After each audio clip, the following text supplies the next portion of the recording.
Olá, tudo bem? O José Martins me perguntou aqui pelo YouTube como uma pessoa sabe que ela tem um chamado para ser pastor, né? Essa é a pergunta.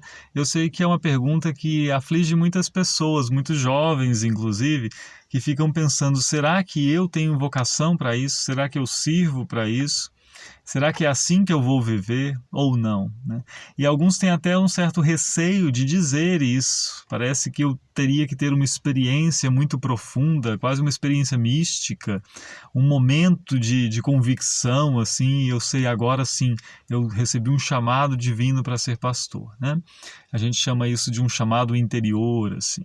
Olha, primeira coisa é que devemos ter tranquilidade com o fato de que pessoas há que têm essa vontade de exercer o ministério pastoral. É uma vontade que existe e que não é negativa em si.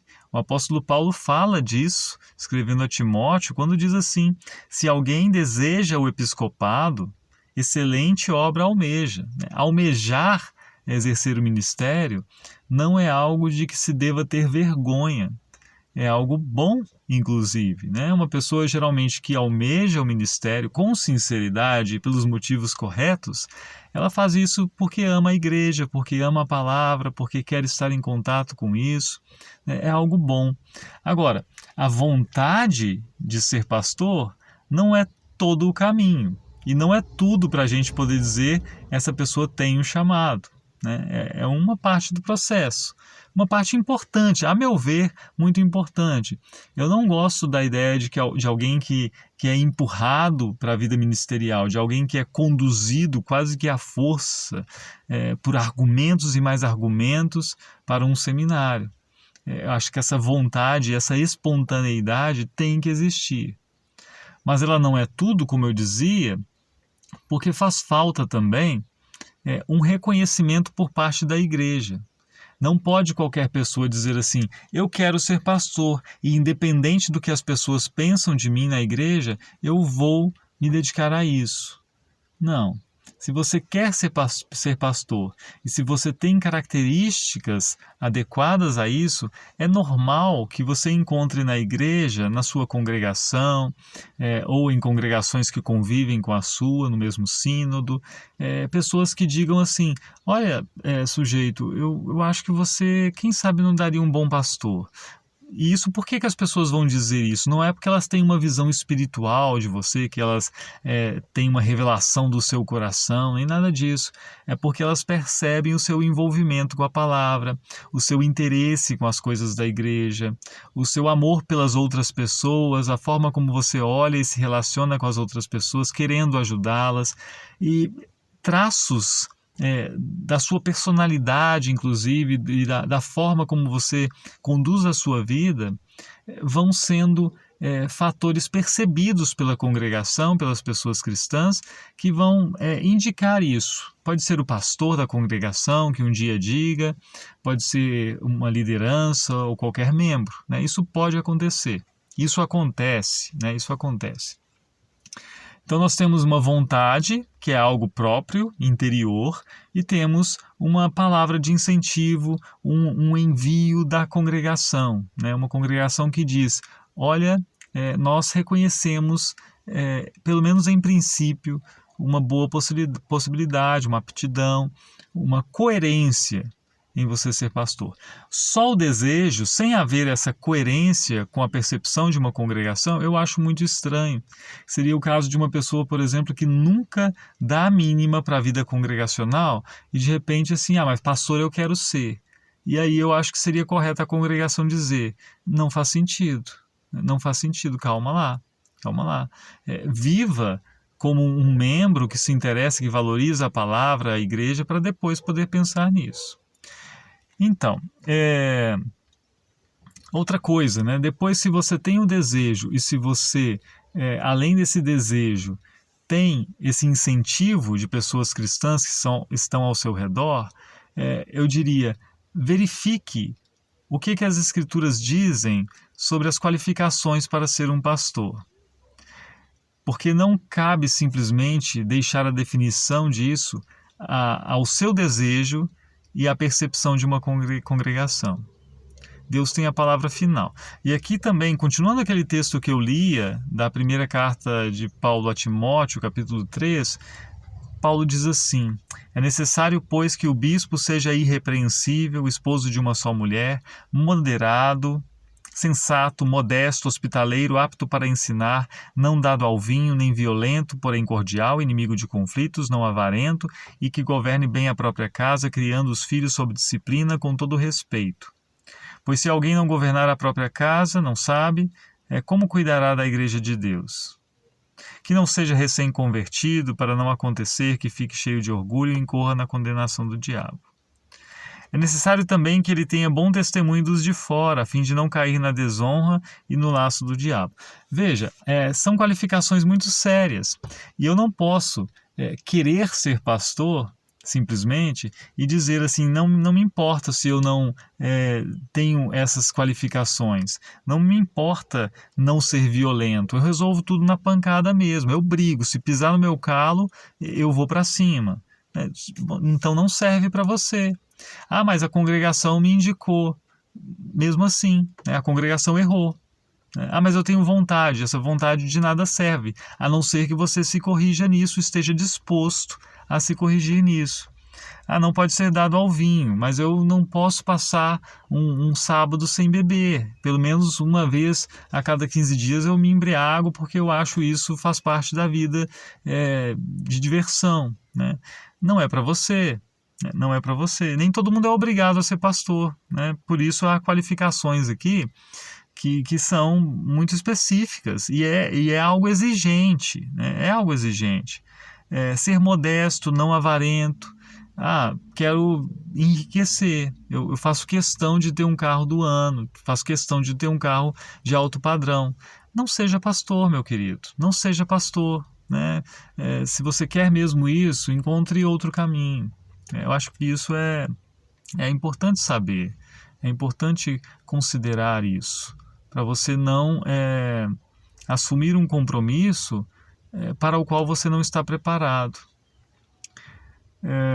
É claro que alguém vai dizer assim, ah, mas quem é tudo isso perfeitamente? E eu vou dizer, olha, perfeitamente, todas essas qualificações, talvez seja difícil encontrar alguém. Mas estar disposto a se esforçar nesse sentido é imprescindível. Ver essas qualificações como razoáveis e necessárias, concordar com esse fato de que elas são necessárias e querer vivê-las é algo imprescindível para ser um pastor.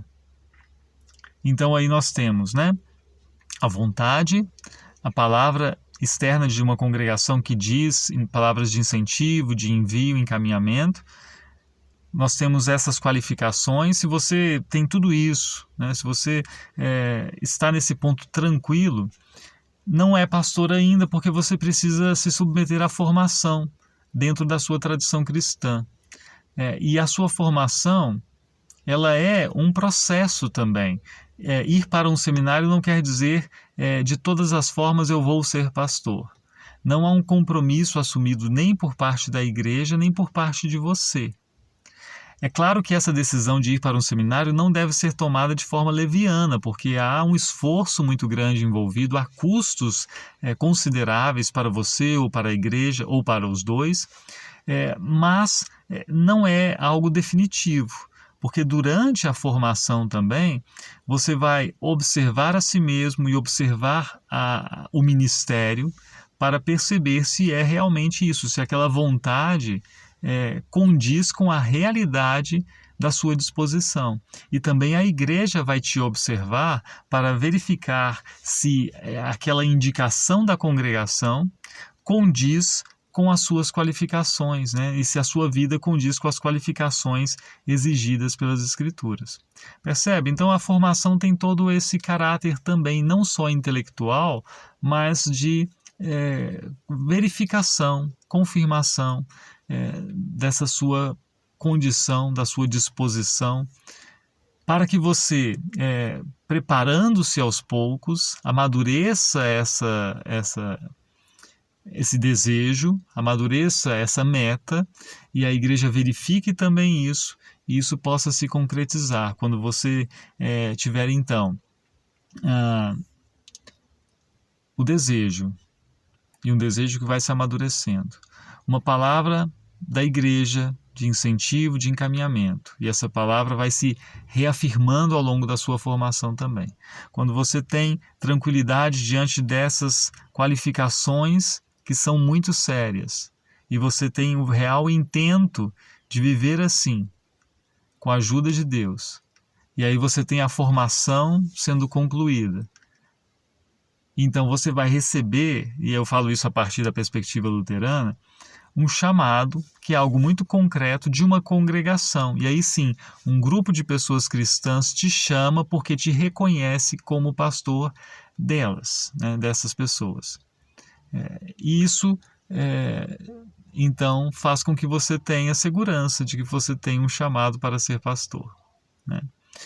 É bem complexo, né? É bem complexo, não é algo rápido, não é algo que se resolva da noite para o dia, e não é algo, mas esse é um lado que me parece muito positivo, que dependa de suas emoções simplesmente, né? Eu preciso ter aquela impressão, eu preciso ter uma experiência quase mística, eu preciso ter algo no peito assim para eu saber eu sou chamado para ser pastor.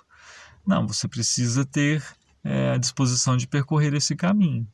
Claro que começa com algo pequenininho, que é uma vontade, mas que vai se amadurecendo e ganhando consistência ao longo de dias, meses e anos.